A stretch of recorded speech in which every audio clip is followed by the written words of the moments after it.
Hello, and welcome to Virtual Investor Conferences. On behalf of OTC Markets, we're very pleased you joined us for our 3-day Metals and Mining Conference. Our next presentation is from Horizon Copper. And please note you can submit questions for the presenter in the box to the left of the slide. And you can also view a company's availability for one-on-one meetings by clicking Book a Meeting in the top toolbar. At this point, I'm very pleased to welcome Craig McMillan. He is the Chief Financial Officer of Horizon Copper, which trades in the OTCQX Best Market under the symbol HNCUF and on the TSXV under the symbol HCU. Welcome, Craig. Thanks, John. Appreciate you having us here today. I look forward to sharing our story with you and the group. So I'll take it from here. Welcome, everyone. And what I'll do is spend the next 20 to 25 minutes just walking you through our presentation, giving you an overview of the company. And then at the end, if you've got any questions, feel free to submit those, and I'll try and address as many as possible. So just before I get started, we have our usual forward-looking information disclaimers. There's a number of forward-looking statements that get made throughout the presentation, so just to make you aware of that. So Horizon Copper, just at a high level, perhaps I can just give you a background as to where the company came from, what we've got, and where we see the company going over the next number of years. So the background is that we created this company 2 or 3 years ago with a goal to creating the premier mid-tier copper company with investments in copper assets all around the world. And those investments are minority positions, passive interests in some of the best copper mines in the world. And so when we created the company, we started out of the gate with 3 cornerstone assets. And each of these are minority interests, as I mentioned, in some of the biggest and best copper mines across the world. Number 2, these mines aren't operated by us. We just have these passive interests into these mines. They're operated by some of the biggest and best mining companies in the world. And these, for people who aren't familiar with the mining space, probably would have heard these names. It's your Rio Tintos of the world, BHP, Glencore, Teck, etc. And these are the operators of these mines. The third point around Horizon, when we created this company, was that we wanted to create a vehicle that gave investors the opportunity to participate in A, the upside potential to commodity prices, particularly copper, but B, create a structure whereby there was a potential for outsized returns. And we did that by creating a significant amount of torque into the capital structure. And I can walk you through the details of that as we go through the presentation. And the way in which we did that was having a significant amount of leverage into the capital structure. And the reason why we got that leverage was the fourth point, and that is that we've got a strategic partner that owns 34% of the company on the equity, and they provided that debt when they sold us the assets to launch the company. So those are the high-level points around Horizon. Now, when we created the company, one of the questions was, well, why do you want to create a copper company? And at that time, we were big believers in copper as a commodity, both now and going into the future. And some of the themes that you often see in the space is that if you look out at a number of different projections, demand is expected to increase over the next decade for copper. Now, part of that demand is expected to be driven by electrification, the need for replacing electrical grids. And even if you don't believe in the extent to which electric vehicles will take over the world, and AI demand for copper and electricity, even just keeping up with population growth, the expectation is that demand is going to rise. And all the while, we're seeing a trend right now of copper supply coming off. And that's because some of the biggest mines in the world are mining at lower grades, becoming harder to access the metal. And so you see a scenario over the next decade where there's a divergence between copper supply and copper demand, and to us that logically translates into increased prices, which we look to benefit from through our portfolio. So the assets within our portfolio, there were 3 that were vended into the company to create it right from the offset, and I'll walk you through each of these. First at a high level, and I can go into some more detail. So what are these assets? So the first one, cornerstone, most material asset is Antamina. Antamina is a mine in Peru. It's the third largest copper mine in the world on a copper equivalent basis, and we own a 1.66% net profit interest royalty on that asset.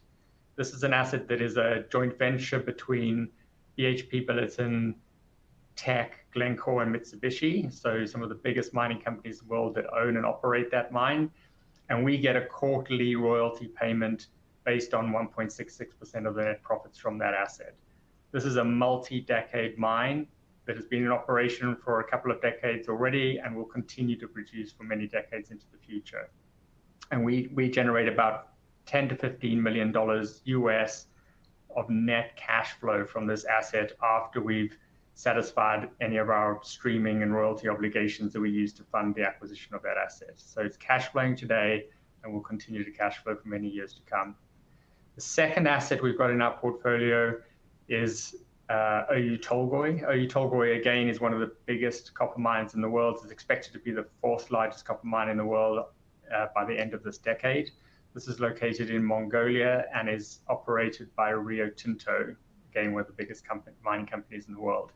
And we own our interest in that mine through a 24% equity interest in a company called Entrée Resources, which has got a joint venture with Rio Tinto on part of the Oyu Tolgoi property.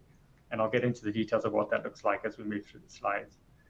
And then our third asset is a 30% joint venture, non-operating interest in a mine called Hot Maden in Turkey. Now, this is the one mine that has not yet been built. It is under construction today in early works.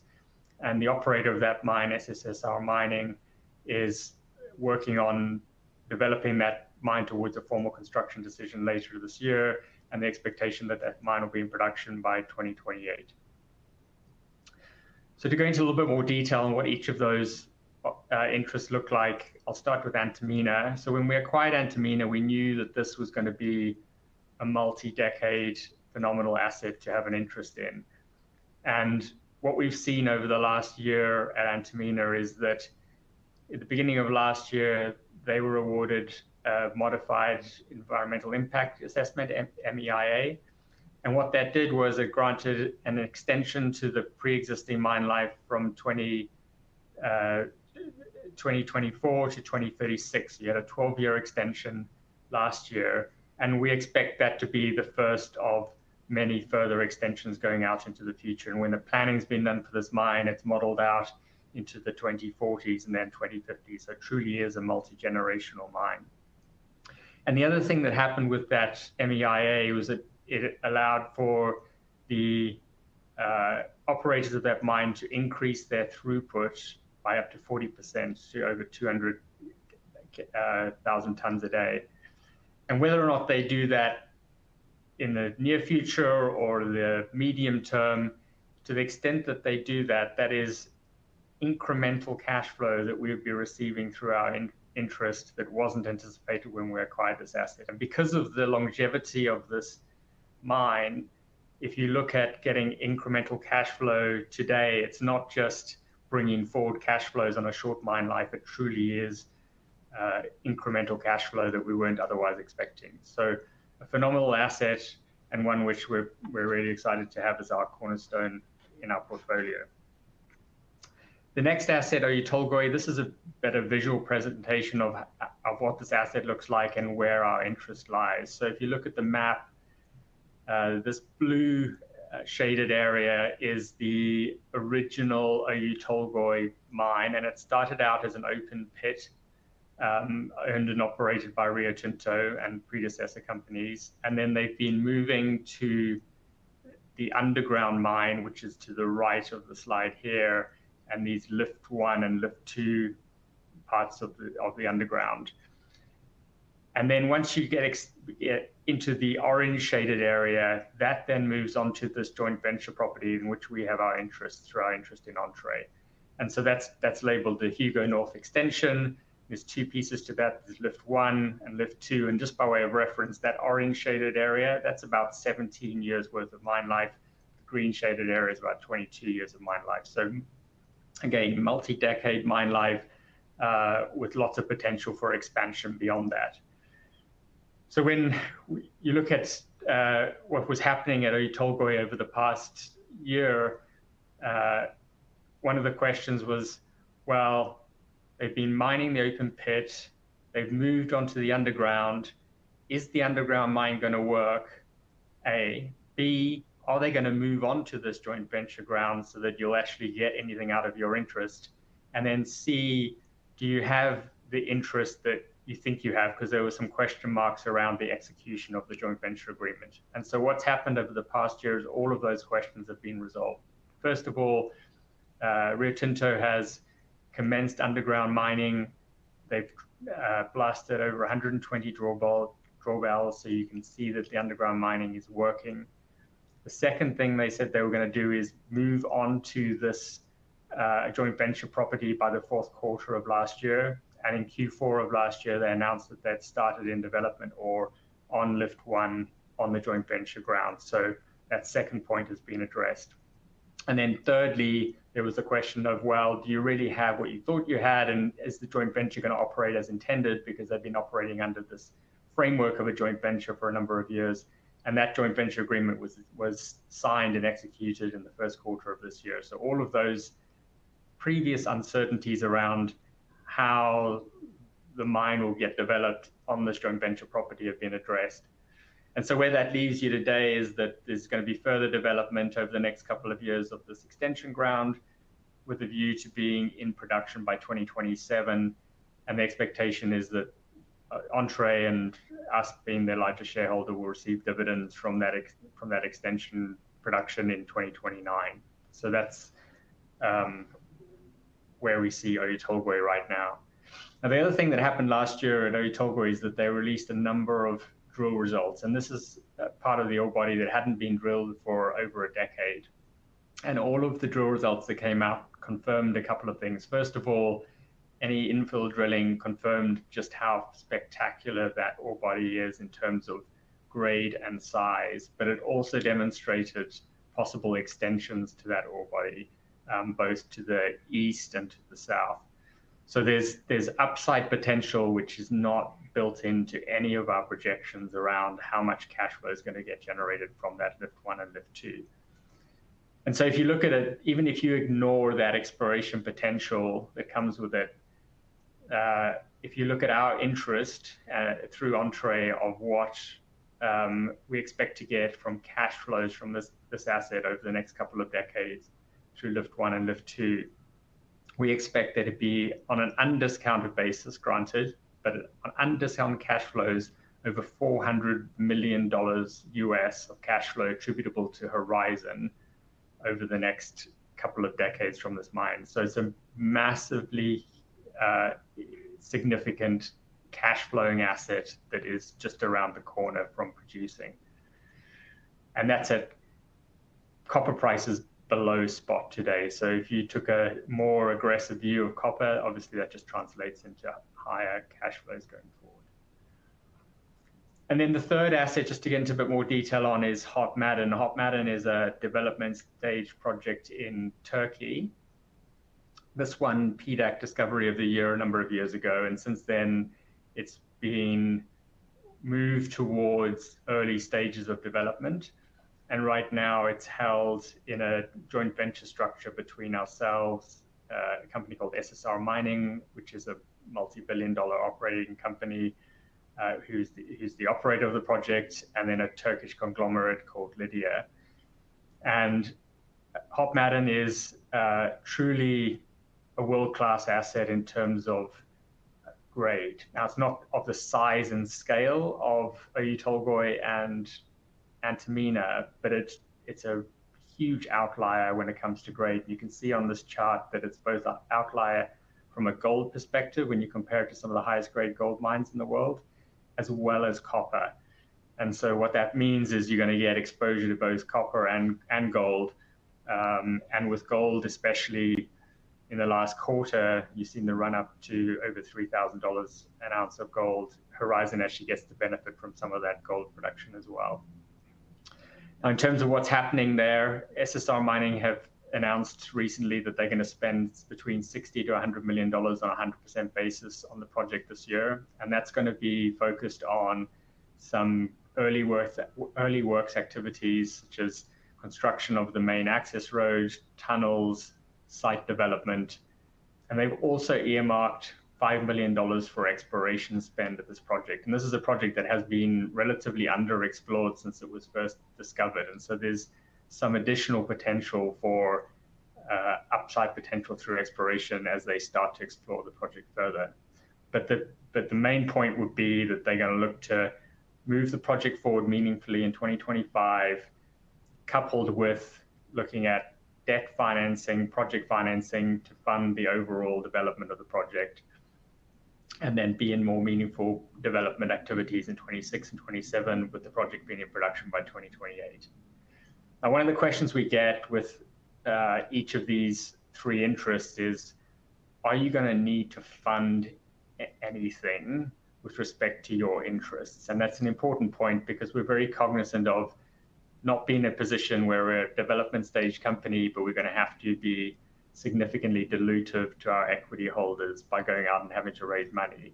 And what we've done is create a credible path to being able to move all these projects forward without having to go and raise additional equity. And I'll just touch on that briefly. So if I go back to each of those three interests, Antamina, this is a net profit interest. There's no capital calls required there. There's no injection of cash required from Horizon. We get a quarterly check. We'll continue to do so for many years to come. No need for us to fund anything. Oyu Tolgoi, Entree's interest in that joint venture is a finance carried interest. And so there's no cash calls required to finance the development of that joint venture ground. What it does is just adds to the loan balance that'll get repaid once that part of the mine is in production. So there's a slight delay in the cash flows coming up, but there's no capital contributions required by us or Entree. Hod Maden, on the other hand, does require capital to build this mine because it's not yet been built and we have a 30% interest in it. And this is a mine that when the last feasibility study was published, the capital cost expectation for that was just over $300 million. Now that's about 3 or 4 years old. We know there's been significant inflation, and we also know from our experience in the mining industry that when you have feasibility studies, there typically are overruns on capital.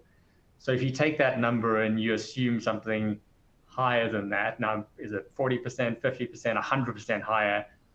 We'll find out as the final plans get made. But if you take a scenario where it's 100% higher than that, so $600 million capital cost, how are you going to fund your 30% share of that? Now, SSR Mining have had experience with project financing their other projects to date, and their plan is to finance 65 to 70% of it through project level finance. So if you take the 30% equity check that's required on an overall basis, and then apply our 30% to that $600 million number, you end up with something in the range of $50 million that we'll need to fund via equity contributions to build that project out. And the way in which we expect to do that is from three sources. One, at the end of March, Q1 of this year, we had $6 million of cash remaining on our balance sheet, which is earmarked for Hod Maden development. Two, we've got cash flows from Antamina, which to the extent we need to, we can direct those to fund Hod Maden development. And then three, what we did last year was we put in place a credit facility with two large Canadian banks, $30 million revolving credit facility with a $20 million accordion, so $50 million of total capacity to enable us to draw on that to fund our development costs. So there's a credible path that we can go and fund our share of that without having to go and raise further equity. Just to revert back to where we were in the deck here. So those are the three assets, and one of the things we get asked as well is, okay, what do you expect in 2025, and what are the catalysts for re-rating opportunities here going forward? I think the things you'll expect to see over the next 6 to 12 months is continued expansion work at Antamina as that mine continues on its path to increase that throughput and deliver those cash flows to us through the royalty. Secondly, more development of that Hugo North extension at Oyu Tolgoi and getting closer and closer to production activity at that joint venture. And then thirdly, and probably most excitingly for Hod Maden, meaningful construction and development activity at site, which will culminate in a formal investment decision expected to be the end of this year, and then into full-scale development and production in 2028. So that's the outlook, I guess, for the next 12 to 18 months. And so what that all means when you look at it all together is, what have we got in the portfolio from a cash flow perspective? And this is how we expect our attributable EBITDA from these three assets to look at kind of below spot, just above spot copper prices, and a more aggressive view of spot copper prices today and then going into the future. And what you can see is, as these new assets come online and start to cash flow, we're going to be generating significant amount of cash flows, even to the extent that it's almost the amount of cash flow of our entire market cap in 1 year, once these new assets are producing. And as I mentioned, all of that is in the portfolio today, and it's just a function of time as we move towards those cash flows. A pretty exciting place to be for us right now. The next thing I'll just touch on is what I mentioned right at the start in terms of the capital structure and the torque that we introduced to the story. So what you can see from the slide is that we've got an enterprise value, which is probably somewhere in the range of $250 million, but a much smaller market cap of 70 to 75 million US dollars. And the delta between those amounts are these debentures, it's debt, that we took on when we acquired these assets, and we took this on with our strategic partner, Sandstorm. And ordinarily, and in my experience in the mining industry, when you look at debt, it's scary and can have the potential for destroying a lot of value in companies. And so when this was taken on, it was taken on with terms which are extremely friendly. It's below market interest rates. Half of the debt is not interest bearing until Hod Maden is in production. The other half is at below market rates today because it was entered into when market rates were lower a couple of years ago. It's 3% fixed. They have long lives, so they're not due for at least another 10 years. So there's no refinancing need anytime in the near future.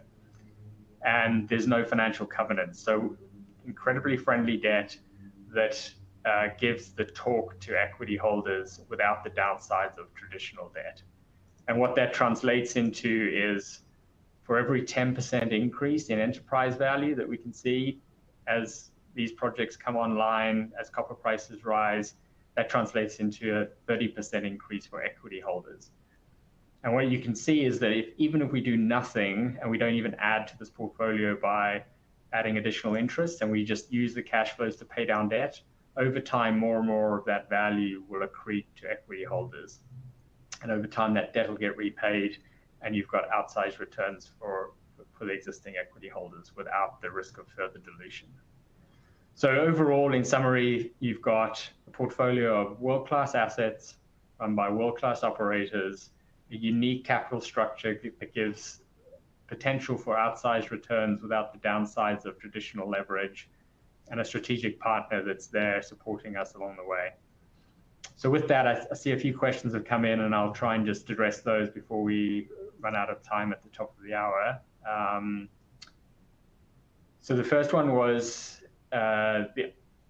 what is the ownership makeup of Horizon? And if I move to this slide here, I think that capital structure explains how the company was set up. In terms of the equity, we've got Sandstorm as a cornerstone shareholder at 34%. Management, if you include management and close family members of management, it's probably more like 15%. So roughly half of the shares are tied up, and then the remaining half is held through other investors to the original financing we had when we launched the company. So it's fairly tightly held. There's opportunities to buy the shares on the market, and occasionally there's some blocks that come up if people want to become a longer term shareholder, but we're not out there looking to raise money through private placements or otherwise. There's a question on how will shareholders share in the success? Do you plan for distributions in the future? I think shareholders share in the success in that when we set up the company, everyone who participated in the original financing participated on the same terms. There were no cheap shares given to founders or management at the start. Everyone participated on the same terms and everyone's interests are aligned. And so I think this is a growth story whereby you've got accretion in value of the share price initially, and over time, as those cash flows come in and repay the debt, at some point in the future, there will be a natural ability to pay distributions. But in the meantime, it's accretion of equity value as the debt is repaid. So hopefully that answers that question. The third question that's coming here is around why is copper supply expected to peak in 2028 and start to decline? Wouldn't this demand supply gap attract new investment in exploration and development? So very good question. I think this is right at the start, that chart, which highlighted some of those supply and demand dynamics. What you found in mining over the last 20 years has been relatively little investment in new exploration. And coupled with the fact that if you look at when a new discovery is made and the timeline from new discovery to production, on average, that time is 15 years at best. And in many cases, it's even longer. So even if today, miraculously, there were huge new discoveries made all around the world, the timeline to actually getting those mines into production is so long that it's not going to translate into incremental supply anytime soon. And then the second thing you've seen over the last 20 years or so is that grades have declined dramatically. 20 years ago, companies were mining 1% copper, 1.5% copper. And now you've got a lot of companies out there looking at options to mine 0.2% copper, 0.3% copper. That's more like the standard, which actually would highlight some of the unique features of some of these assets. Oyu Tolgoi has areas of 1%, 2%, 3% copper equivalents. So very high grade still compared to what you see elsewhere in the world.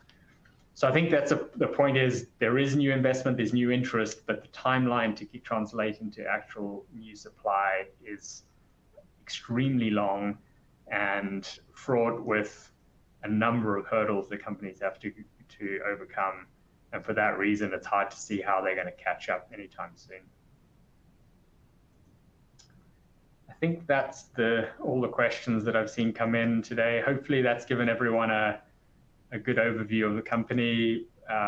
As with this format, happy to have one-on-one discussions, follow-on discussions with anyone who's interested to get into more detail on the story. But for now, I think that's it for today. Thank you for your time.